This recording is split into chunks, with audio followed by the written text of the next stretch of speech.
This is Norma McCorvey, better known as the Jane Roe in the pivotal case Roe v. Wade. Jane Roe filed a lawsuit against Henry Wade, the district attorney of Dallas County, Texas. Roe chose to contest a law in place in Texas at the time. Doctors were the only people who could issue abortions as a last resort to save a woman's life. Citing the 14th Amendment, the right to due process and equal protection, Roe sought to fight for the right of a woman to decide what her own body went through, that being an entire pregnancy or the termination of one. Balancing the right of privacy with the potential of human life, the Supreme Court eventually decided that a woman and her physician were the only ones to decide this. Currently, a woman can decide to terminate the pregnancy in the first trimester. In the second, states may impose some boundaries, but a woman's health should take priority. In the third, when the life is considered viable, a state may impose or restrict abortions altogether. Roe v. Wade ushered in a revolution of the 1970s. Women began making choices based on their personal health and well-being, whether or not it was based around pregnancy.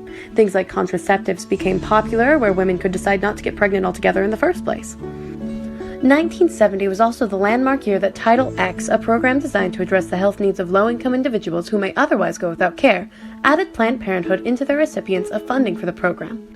Planned Parenthood and other similar institutions could provide sexual education, contraception, pap smears, STI testing, breast exams, and other preventative care, helping to further women's societal standing and independence. In this video, we wish to address the current state of women's reproductive care. With the recent removal of Planned Parenthood from Title X, what is the future of women's health care? What is the future of abortion rights? What are the arguments of pro-choice and pro-life, and where do the upcoming presidential candidates fall? More importantly, what do most Americans genuinely believe in terms of women's health? Since we have a general understanding of Planned Parenthood and private services' roles in women's health, I vote we look to what the American public has said on the issue. Now, most people are familiar with the extremists on either end. Many Planned Parenthoods, whether or not they offer abortion services, have experienced protests, acts of arson, acts of assault, or, in the most severe cases, mass shootings and murders. But radicals do not speak for the whole.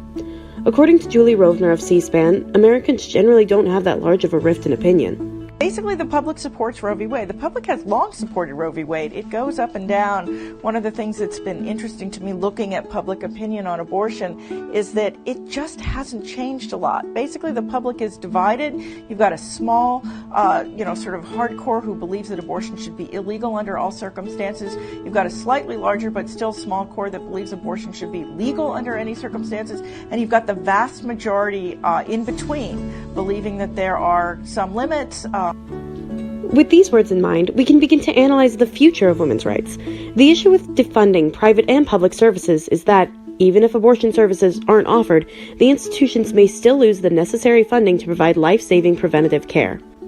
Planned Parenthood is no longer on Title X, meaning the money that once went to things like HIV testing, STI testing, affordable birth control, and cervical cancer screenings is gone. This is a detriment to those who have received care in the past and those who are currently receiving care now.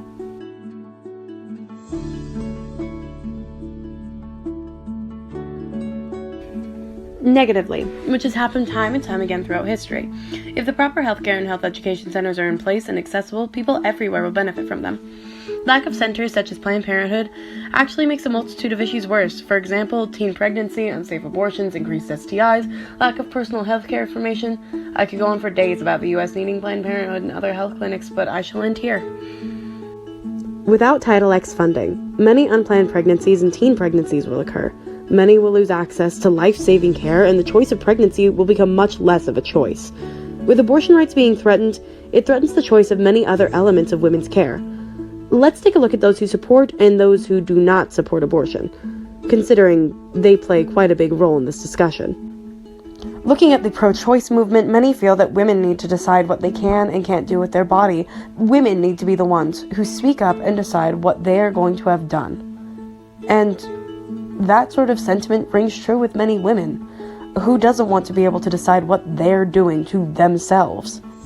However, on the pro-life side, many feel that it's not right to terminate what could become a life later on. They think that there are better alternatives, adoption, or finding someone to help you through the pregnancy rather than terminating it altogether. Considering this issue overflows into some people's morality or faith, it hits close to home for many. With the spring 2018 gag rule imposed by the Trump-Pence administration, making it illegal for physicians to suggest abortions or give information on where to receive one, and also wanting to push abstinence methods over those of birth control, many are weary of what the future holds. Things came to a boiling point over the Alabama abortion ban and the Human Life Protection Act, making the performing of any abortion illegal at any stage, even resulting in a Class A felony for those charged with the crime, carrying a sentence of anywhere from 10 to 99 years of prison time. Many worry that similar states will issue similar acts, and soon a woman won't be able to choose what she can and can't do with her body.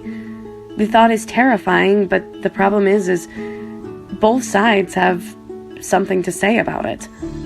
No matter the outcome, no matter what the future holds for women, it's something that needs to be addressed soon. This upcoming election is the perfect time to bring this issue to light and to finally decide whether things like Roe v. Wade are still going to be affecting America into the future.